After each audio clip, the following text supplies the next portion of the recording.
कलयुग, ये शब्द सुनते ही मन में अक्सर एक ही छवि उभरती है। हाँ, अंधकार, अधर्म, नैतिक पतन का युग। बिल्कुल, एक ऐसा समय जहां मतलब इंसानियत कमजोर पड़ जाती है। ज्यादातर लोग इसे एक निराशाजनक अंत के तौर पर ही देखते हैं। हाँ। लेकिन सवाल ये है कि क्या ये वाकई पूरी कहानी है? आज हमारे पास जो स्रोत सामग्री है वो इस धारणा को आप कह सकते हैं चुनौती देती है। पुराणों के पन्नों में अगर झांक कर देखें तो पता चलता है कि जिसे हम सबसे अंधकार में युग मानते हैं, उसी में कुछ सबसे शक्तिशाली और गुप्त अवसर छिपे हुए हैं। सही बात है। तो आज की हमारी इस पड़ताल का मिशन है कलयुग से जुड़े उन 5 रहस्यों को समझना जो इस युग को देखने का हमारा नजरिया पूरी तरह बदल सकते हैं। मतलब इसे एक सजा के तौर पर नहीं, बल्कि एक अद्वितीय अवसर के रूप में। और यहाँ ये समझना बहुत जरूरी है कि प्राचीन ग्रंथ अक्सर कई परतों में बात करते हैं। जो सतह पर निराशाजनक लगता है, उसकी गहराई में अक्सर एक गहरा और ज्यादा आशावादी अर्थ छिपा होता है। हाँ। आज की हमारी ये जो पड़ताल है, ये हमें कलयुग की उसी छिपी हुई शक्तिशाली व्याख्या की ओर ले जाएगी जो शायद आज के समय के लिए सबसे ज्यादा प्रासंगिक है। तो चलिए इस यात्रा को शुरू करते हैं। पहला रहस्य ही मतलब वो इस युग की नींव को समझने का नजरिया ही बदल देता है। हमारे स्रोत बताते हैं कि सतयुग में ईश्वर को पाने के लिए हजारों साल की तपस्या, ध्यान, हाँ, ध्यान की जरूरत थी। त्रेता युग में बड़े बड़े और जटिल यज्ञ करने पड़ते थे, और द्वापर युग में विस्तृत पूजा पाठ और अनुष्ठान जरूरी थे। ये सभी रास्ते लंबे थे, कठिन थे और सबके लिए संभव भी नहीं थे। बिल्कुल। लेकिन कलयुग में ये पूरा समीकरण ही बदल दिया गया। पहला रहस्य ये है कि इस युग में ईश्वर ने खुद को सिर्फ नाम में बांध लिया है। ये बहुत सुंदर विचार है। इसके पीछे नारद मुनि और भगवान विष्णु की एक कथा है। नारद मुनि ने बड़ी चिंता से विष्णु से पूछा, प्रभु, कलयुग में मनुष्य की आयु कम होगी, शरीर दुर्बल होगा और मन चंचल। उसके पास न तो सतयुग जैसी तपस्या का सामर्थ्य होगा, न त्रेतायुग जैसे यज्ञ करने के संसाधन। हाँ। तो ऐसे में एक साधारण दुर्बल इंसान आप तक कैसे पहुंचेगा? कहते हैं भगवान विष्णु मुस्कुराए और उन्होंने जो जवाब दिया वही इस युग का सबसे बड़ा रहस्य है। और वो क्या था? उन्होंने कहा, नारद, मैंने सारे नियम बदल दिए हैं। मैंने स्वयं को नाम में स्थापित कर दिया है। जो कोई भी सच्चे हृदय से मेरा नाम लेगा, मैं उसके पास स्वयं चला जाऊंगा, चाहे वो कहीं भी हो, कैसा भी हो। वाह, ये जो विचार है ये सिर्फ एक आध्यात्मिक निर्देश नहीं है, ये एक तरह से आप कह सकती हैं अध्यात्म का लोकतंत्रीकरण है। लोकतंत्रीकरण कैसे? जरा सोचिए। ध्यान के लिए एकांत और एकाग्रता चाहिए, यज्ञ के लिए संसाधन और ज्ञान चाहिए। ये चीजें समाज में एक विभाजन पैदा करती हैं, जिनके पास ये हैं और जिनके पास नहीं है। सही बात है। लेकिन नाम पर किसी का एकाधिकार नहीं है। ये रहस्य आध्यात्म से जुड़ी हर बाहरी बाधा को हटा देता है। सामाजिक स्थिति, आर्थिक स्थिति, शिक्षा, कुछ भी मायने नहीं रखता। ईश्वर तक पहुंचने का मार्ग सबके लिए समान रूप से खोल दिया गया है। अच्छा, तो मतलब पूरा जोर बाहरी क्रियाकलाप से हटाकर सिर्फ आंतरिक भावना पर आ गया है। बिल्कुल। ये बात तो समझ में आती है कि रास्ता सबके लिए खोल दिया गया है, लेकिन उस रास्ते पर चलने के लिए सबसे जरूरी क्या है? मान लीजिए एक बहुत बड़ा विद्वान है और एक साधारण किसान है। अगर दोनों ही भगवान का नाम लेते हैं तो क्या दोनों एक ही स्तर पर हैं? यहीं पर हमारा दूसरा रहस्य सामने आता है। हाँ, ये एक बहुत महत्वपूर्ण सवाल है, क्योंकि अगर रास्ता एक है तो उस पर चलने की योग्यता क्या है? और स्रोतों का जवाब बहुत साफ है। कलयुग में सबसे पहले मोक्ष किसे मिलता है? किसी बड़े ज्ञानी को नहीं, किसी महान तपस्वी को भी नहीं, बल्कि एक सच्चे भक्त को। हाँ, इसकी पुष्टि एक कथा से होती है। एक गांव में एक बहुत बड़े ज्ञानी थे जिन्हें अपने ज्ञान पर बड़ा अभिमान था। वो कहते थे, मैंने सब पढ़ लिया है, मुझे ईश्वर का हर रहस्य पता है। अहंकार। हाँ, और उसी गांव में एक साधारण महिला रहती थी जिसे कोई शास्त्र ज्ञान नहीं था।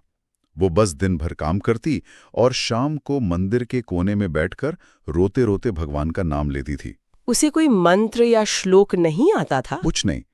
और एक दिन भगवान ने दोनों को दर्शन दिए, लेकिन पहले उस साधारण महिला को। जब ज्ञानी ने पूछा कि ऐसा क्यों, तो जवाब मिला, तुम ज्ञान के माध्यम से मुझ तक पहुंचना चाहते थे, लेकिन तुम्हारा ज्ञान ही तुम्हारे और मेरे बीच अहंकार की दीवार बन गया। वो महिला भक्ति से आई और भक्ति सारे दरवाजे खोल देती है। और देखिए, इसके पीछे का जो दार्शनिक कारण है वो बहुत गहरा है। ज्ञान अगर उसे सही से न संभाला जाए तो वो अहंकार को जन्म दे सकता है। मैं जानता हूं का भाव ही तो ईश्वर और व्यक्ति के बीच की सबसे बड़ी दूरी बन जाता है। दूसरी ओर भक्ति का मूल स्वभाव ही समर्पण है। भक्ति कहती है, मैं कुछ नहीं जानती, मैं तो बस आपकी हूँ। अच्छा। यह इस युग के लिए एक बहुत बड़ा संदेश है। हम सूचना के युग में जी रहे हैं, जहाँ ज्ञान हर किसी की उंगलियों पर है। ऐसे में यह भ्रम पालना बहुत आसान है कि जानकारी होना ही समझदारी है, लेकिन यह रहस्य हमें याद दिलाता है कि ईश्वर किसी के दिमाग का विश्लेषण नहीं करते, वे तो बस दिल की पुकार सुनते हैं। तो पहले रहस्य ने बताया कि रास्ता सरल है, नाम। दूसरे ने बताया कि उस रास्ते पर चलने की योग्यता है, भक्ति। अब आता है तीसरा रहस्य, जिसे हमारे स्रोत कलयुग का सबसे गलत समझा गया रहस्य कहते हैं। ये दिलचस्प है। हम सब ये मानते हैं और देखते भी हैं कि कलयुग में पाप करना बहुत आसान है, अधर्म का बोलबाला है। लेकिन पुराण कहते हैं ये सच है, पर पूरी सच्चाई ये है कि इस युग में पुण्य की गति पाप से कई गुना तेज है। कई गुना तेज? ये कैसे हो सकता है? इसे समझने के लिए एक कहानी का सहारा लेते हैं। एक व्यक्ति था जिसने जीवन भर पाप किए। जब उसकी मृत्यु का समय आया तो यमदूत उसे लेने पहुंचे।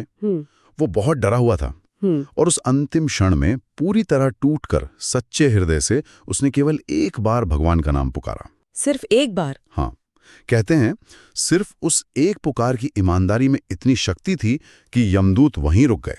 लेकिन एक मिनट, यहाँ एक नैतिक सवाल भी उठता है। क्या इस तरह की कहानियों से लोगों को ये संदेश नहीं मिल सकता कि जीवन भर पाप करो और अंत में एक बार नाम ले लो, सब ठीक हो जाएगा? ये तो एक तरह का लूप होल जैसा नहीं लगता? नहीं, ये सवाल तो बिल्कुल बनता है और स्रोत भी इसे संबोधित करते हैं। यहाँ पर जो कुंजी है वो सच्चे मन से या सच्चे पछतावा में है। ये कोई लेन देन या सौदा नहीं है। अच्छा। ये एक अंतिम क्षण में भी हृदय के पूर्ण परिवर्तन की संभावना को दिखाता है। स्रोत में एक बहुत शक्तिशाली पंक्ति है, कलयुग में पछतावा भी पूजा बन जाता है। पश्चाताप भी पूजा बन जाता है? वाह! इसका मतलब ये नहीं है कि पाप करने की छूट है। इसका मतलब है कि इस युग में प्रायश्चित की शक्ति को सर्वोच्च स्थान दिया गया है। सही कहा।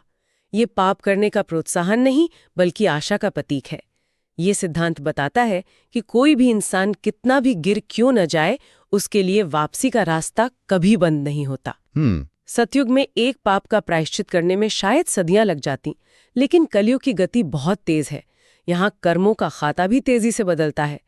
एक पल का सच्चा हृदय से किया गया पछतावा जीवन भर की गलतियों पर भारी पड़ सकता है। तो इसका मूल संदेश है, देर हो सकती है पर अंधेरा कभी नहीं होता। बिल्कुल, रास्ता हमेशा खुला रहता है। ये वाकई एक बहुत ही उम्मीद देने वाली बात है। और इसी उम्मीद से जुड़ा है हमारा चौथा रहस्य। एक सवाल उठता है कि जब दुनिया में इतना अधर्म बढ़ता है तो क्या ईश्वर चुपचाप सब देखते रहते हैं? हाँ, क्या वे हस्तक्षेप नहीं करते? स्रोत के अनुसार वे हस्तक्षेप करते हैं, लेकिन उनका तरीका बदल गया है। चौथा रहस्य यह है कि कलयुग में रक्षक अदृश्य होते हैं। अदृश्य? इसका क्या मतलब? पुराण कहते हैं कि इस युग में देवता सीधे सीधे अवतार लेकर धरती पर नहीं आते, जैसे त्रेता में श्री राम या द्वापर में श्री कृष्ण आए थे। इसके बजाय वे संकेतों, व्यक्तियों और परिस्थितियों के रूप में हमारी रक्षा करते हैं। जैसे कभी किसी अनजान व्यक्ति के रूप में कोई अचानक आकर मदद कर देता है, कभी कोई बड़ी दुर्घटना होते होते टल जाती है, या कभी-कभी हमें सही समय पर कोई ऐसी चेतावनी मिल जाती है जो हमें किसी बड़े खतरे से बचा लेती है। स्रोत ये भी बताते हैं कि गरुण, नारद और हनुमान जैसी महान शक्तियां आज भी ऊर्जा के रूप में सक्रिय हैं और धर्म की रक्षा के लिए काम कर रही हैं। लेकिन यहाँ एक व्यावहारिक सवाल खड़ा होता है। अगर रक्षक अदृश्य हैं, तो एक आम इंसान ये कैसे समझे कि ये दैवीय मदद थी या सिर्फ एक अच्छा संयोग? ये एक बेहतरीन सवाल है। स्रोतों के अनुसार इसका जवाब प्रमाण में नहीं, बल्कि जागरूकता और दृष्टिकोण में है। मतलब ये कि इस युग में दैवीय सहायता को देखने के लिए आंखों से ज्यादा हृदय की आवश्यकता है। हम अक्सर किसी बड़े चमत्कार की प्रतीक्षा करते हैं, लेकिन यह रहस्य हमें दैनिक जीवन में मिलने वाले सूक्ष्म संकेतों के प्रति जागरूक होने के लिए प्रेरित करता है। अच्छा, तो मतलब वो दोस्त जिसने सही समय पर फोन करके संभाला, वो कोई संयोग ना हो सकता है। ईश्वर की कार्यप्रणाली बदल गई है। वे अब सामने आकर नहीं, बल्कि पर्दे के पीछे से, व्यवस्था के भीतर से काम करते हैं। यह हमें अपने आसपास की दुनिया को ज्यादा ध्यान से देखने के लिए कहता है। तो इसका सार ये है कि ईश्वर ने हस्तक्षेप करना बंद नहीं किया है, बस हमें उन्हें पहचानने के लिए अपनी संवेदनशीलता बढ़ानी होगी। वे दिखाई नहीं देते, पर वे निरंतर कार्य करते रहते हैं। बिल्कुल। और अब हम आते हैं पांचवें और अंतिम रहस्य पर। ये सबसे गूढ़ है और उस एक सवाल का जवाब देता है जो हजारों सालों से पूछा जा रहा है, कल्कि कब आएंगे? हाँ, ये तो सबसे बड़ा सवाल है। जब अधर्म अपनी चरम सीमा पर होगा तो भगवान विष्णु कल्कि के रूप में अवतार लेंगे, ये हम सब ने सुना है। लेकिन कब? पुराणों का उत्तर एक ही समय में डरावना भी है और बेहद आश्वस्त करने वाला भी। वो कैसे? रहस्य यह है कि कल्कि अवतार बाहर आने से पहले भीतर आएगा। भीतर आएगा? इसका क्या मतलब है? इसका मतलब है कि कल्कि केवल सफेद घोड़े पर सवार एक बाहरी योद्धा नहीं है जो आकर दुनिया को बदल देंगे। कल्कि का पहला अवतार मनुष्य की चेतना के भीतर होगा। चेतना के भीतर? हाँ, स्रोत से ये महत्वपूर्ण विचार सामने आता है। जब व्यक्ति अधर्म और असत्य के रास्ते को छोड़कर मुश्किलों के बावजूद सत्य को चुनता है, वहीं कल्कि जन्म लेता है। वाह! हर बार जब कोई इंसान अपनी सुविधा, अपने लालच या अपने डर के ऊपर उठकर सही का साथ देता है, तो उसके भीतर कल्कि की चेतना का एक अंश जागृत होता है। ये तो एक क्रांतिकारी विचार है।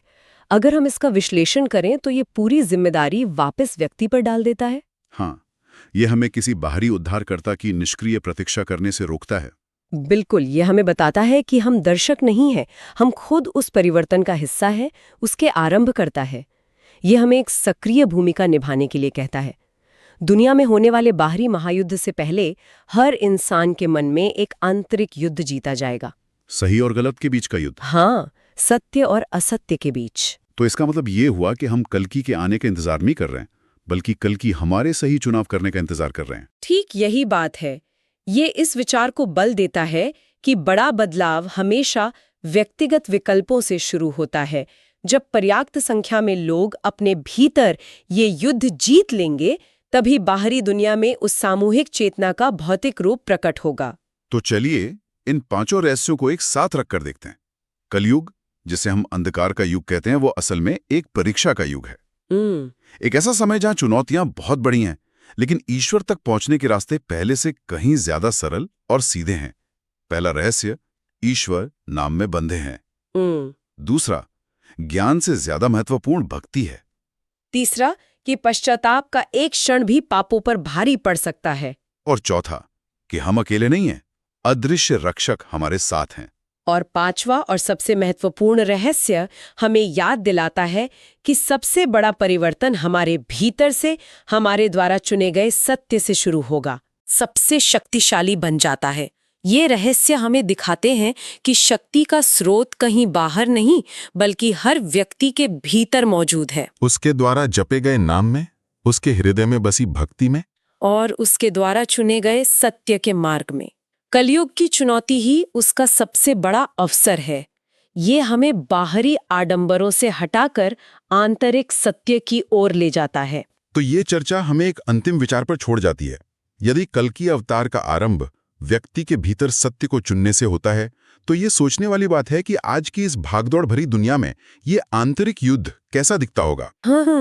ये किसी बड़ी लड़ाई के मैदान में नहीं, बल्कि हमारे रोजमर्रा के छोटे छोटे फैसलों में लड़ा जाता है। हाँ, जब हम झूठ की जगह सच चुनते हैं, नफरत की जगह करुणा चुनते हैं, या स्वार्थ की जगह सेवा चुनते हैं। और शायद यही सवाल है जिसके साथ हमें आज की इस पड़ताल को समाप्त करना चाहिए। अगर हर नैतिक चुनाव कल्कि चेतना को जगाने जैसा है, तो आज हमारे दिन का सबसे महत्वपूर्ण युद्ध क्षेत्र कौन सा था?